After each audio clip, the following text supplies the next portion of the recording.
হয়, এৰী মুগা পালনৰে স্বাৱলম্বিতা পথ বাছি লৈছে শিৱসাগৰৰ দিকচু মাউত গাঁও ধ্ৰুৱজিত হাতীবৰুৱাই। আৰু মই বৰ্তমান উপস্থিত আছো শিৱসাগৰ জিলাৰ দিকচু মাউত গাঁৱত। আৰু ধ্ৰুৱজিত হাতীবৰুৱাই 12 মাহে এৰী মুগা পালনৰে স্বাৱলম্বিতা পথ বাছি লৈছে। এই মুহূৰ্তত সতীৰ্থ সৌৰভমণি কাকতীয়া সামগ্ৰিক পৰিৱেশখিনি দেখুৱাব, যিহেতু প্ৰায় 3 বছৰ দিন ধৰি এৰী মুগা পালন কৰি আহিছে দিকচু মাউত গাঁৱৰ ধ্ৰুৱজিত হাতীবৰুৱাই। যিহেতু উচ্চ শিক্ষিত যুৱক, আচলতে চাকৰিৰ বাবে তেওঁ দৌৰি থকা নাই, তেওঁ নিজৰ ঘৰতে এৰী মুগা পালন কৰি তেওঁ স্বাৱলম্বিতা পথ বাছি লৈছে। প্ৰতি বছৰে প্ৰায় 3 লাখতকৈও অধিক টকা উপাৰ্জন কৰি আহিছে ধ্ৰুৱজিত হাতীবৰুৱাই। আচলতে এটা কথা ক'ব লাগিব, যি সময়ত একাংশ যুৱক যুৱতীয়ে চাকৰিৰ বাবে দৌৰি আছে, ঠিক তেনে সময়তে তেওঁ ঘৰতে এৰী মুগা পালন কৰি তেওঁ স্বাৱলম্বিতা পথ বাছি ল'বলৈ সক্ষম হৈছে। মই পোনে পোনে ধ্ৰুৱৰ ওচৰলৈ যাবলৈ যত্ন কৰিম। ধ্ৰুৱ, তুমি কিমান দিনৰ পৰা এৰী মুগা পালন কৰিছা? প্ৰতি বছৰে কিমান টকা উপাৰ্জন কৰি আহিছা, কি ক'বা এই মুহূৰ্তত?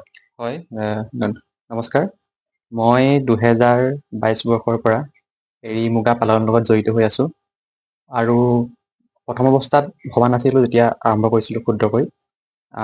তাৰপিছত আৰম্ভ কৰাৰ পিছত মই এৰী সমাদৰ বিষয়ে গম পালোঁ। বৰ্তমান বিশ্বই যিটো আমাৰ বহনক্ষম ফেশ্বন, ছাষ্টেইনেবল যিটো ফেশ্বনৰ প্ৰতি আমাৰ আগ্ৰহী হৈছে, এৰীৰ পৰা আমাৰ যিটো কাপোৰ উৎপাদন হয়, সি আমাৰ পৰিৱেশ অনুকূল আৰু বহনক্ষম পৰিৱেশৰ প্ৰতি অনুকূল।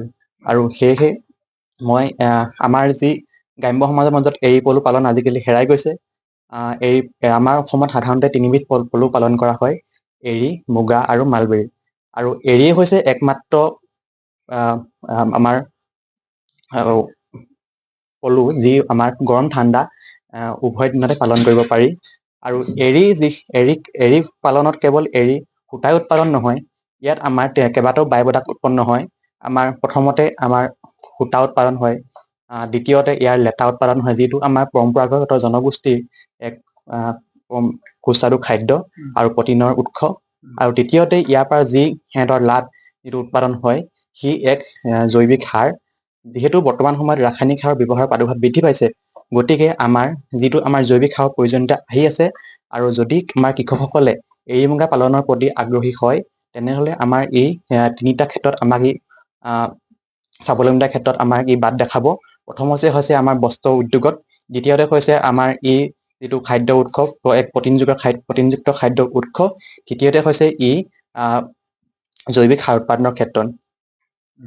তুমি কিমান টকা বছৰি ইনকম কৰা? হয়, আমাৰ প্ৰতি মাহেকত প্ৰায় 30,000 পৰা 35,000 এৰী লাট উৎপাদন হয়। আৰু প্ৰতি মাহেকত প্ৰায় আমাৰ 10 পৰা 20 কেজি পৰ্যন্ত এৰী খোলা উৎপাদন হয়। আৰু লগতে আমি ইয়াৰ যিটো আমাৰ সঁচ লাগে, আগতে সঁচটো বাহিৰৰ পৰা আহিছিল, আমি বৰ্তমান ব্যক্তিগতভাৱে আমি এৰী সঁচ উৎপাদন কৰি আমাৰ যিসকল ক্ষুদ্ৰ খেতিয়ক আছে, তেওঁলোকক আমি বছৰত 12 মাহে আমি এৰী মুগাৰ কণী আমি প্ৰদান কৰি আহিছো। লেটাসমূহ ক'ত ক'ত বিক্ৰী কৰা? লেটাসমূহ আমাৰ স্থানীয় বজাৰত বিক্ৰী হয়, আৰু কিছুমানে ঘৰৰ পৰাও লৈ যায়। আৰু যিটো আমি জানিব পাৰিছো তুমি সঁচো উৎপাদন কৰা, কোন কোন ঠাইলৈ সঁচসমূহ তুমি দিয়া? হয়, আমাৰ এৰী সঁচ আমাৰ শিৱসাগৰ ৰেচম বিভাগৰ তৰফৰ পৰা অসমৰ বিভিন্ন জেগালৈ পঠিওৱা হৈছে। মই এটা কথা সুধো, যিহেতু তুমি বহু বছৰৰ পৰা এৰী মুগা পালন কৰি আহিছা, ৰেচম বিভাগৰ ফালৰ পৰা কিবা তুমি সাহায্য পাইছা না? ৰেচম বিভাগৰ ফালৰ পৰা মই বৰ্তমানলৈকে একো সাহায্য পোৱা নাই। যিহেতু তুমি উচ্চ শিক্ষিত, তুমি কিমান পঢ়িলা? তোমাৰ মনলৈ কেনেকে আহিলে যে এৰী মুগা উৎপাদন কৰিম, বা কেনেকে? হয়, মই কলেজৰ স্নাতক শিক্ষা সাং কৰাৰ পিছত কি কৰিম ভাবি থাকোঁতে দেখিলো যে আমাৰ গাঁওসমূহত কিছুমান পৰম্পৰাগত শিল্প আজিকালি নাইকিয়া হৈ গৈছে। যিহেতু আমি নিজে স্বাৱলম্বী হোৱাৰ লগতে আমাৰ দেশখন স্বাৱলম্বী হ'ব লাগিব। আমি নিজে স্বাৱলম্বিতা হ'বলৈ হ'লে আমাৰ দৈনন্দিন জীৱনত যি ব্যৱহাৰ্য সামগ্ৰী আমাৰ বেছিভাগ সামগ্ৰী আমাৰ বহিৰাজ্যৰ পৰা আমদানি হয়। গতিকে আমাৰ কাপোৰৰ ক্ষেত্ৰত যথেষ্ট বহিৰাজ্যৰ পৰা আমদানি হয়, খাদ্য সামগ্ৰী বহিৰাজ্যৰ পৰা আমদানি হয়। আমি নিজেই নিজৰ উৎপাদন যিকোনো ক্ষেত্ৰত কৰিব পাৰোঁ। সেই ক্ষেত্ৰত আমি যাতে বস্ত্ৰ উৎপাদনৰ ক্ষেত্ৰত অসম চহকী হ'ব পাৰে, গতিকে আমি ৰেচমৰ ফালৰ পৰা যিহেতু এৰী আমাৰ 12 মাহে পালন কৰিব পাৰি, আৰু এৰী হৈছে এক জৈৱিক যিটো পৰিৱেশ অনুকূল, পৰিৱেশৰ কোনো হানি নকৰে আৰু এৰী সূতা উৎপাদন কৰোঁতে খুব কম পৰিমাণৰ পানীৰ প্ৰয়োজন হয়। ই আমাৰ পানীৰ নাটনিৰ সমস্যাও দূৰ কৰে, যিটো অন্য সূতা উৎপাদন কৰি যথেষ্ট পানীৰ প্ৰয়োজন হয়। খুব পানী কম প্ৰয়োজন হয় আৰু ইয়াক প্ৰাকৃতিক ৰং কৰিলেই যথেষ্ট ভাল কাপোৰ উৎপাদন হয়। গতিকে নৱপ্ৰজন্মক তুমি কি আহ্বান জনাবা? নৱপ্ৰজন্মই অকল চাকৰিৰ পাছত দৌৰি নাথাকি তেওঁলোকে নিজাববীয়াকৈ বিভিন্ন ধৰণৰ পদক্ষেপ গ্ৰহণ কৰিব লাগে বিভিন্ন ক্ষেত্ৰত। ধন্যবাদ জনাইছো। এয়া আছিলে ধ্ৰুৱজ্যোতি হাতীবৰুৱা, দিকচু মাউৎগাঁৱৰ যুৱক, উচ্চ শিক্ষিত যুৱক বুলি ক'ব লাগিব।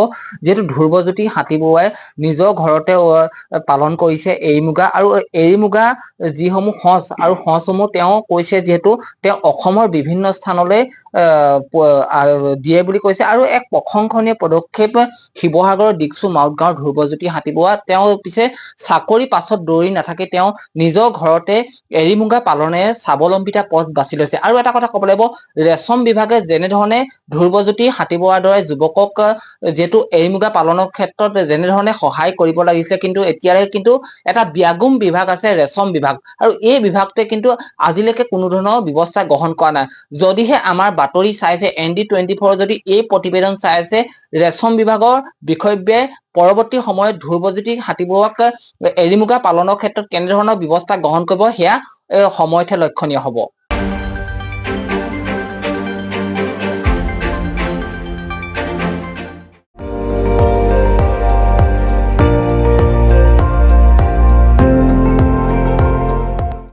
আপুনি চাই আছে ND24, সৰ্বশ্ৰেষ্ঠ নহয়, সৰ্বোত্তমৰ দৌৰত।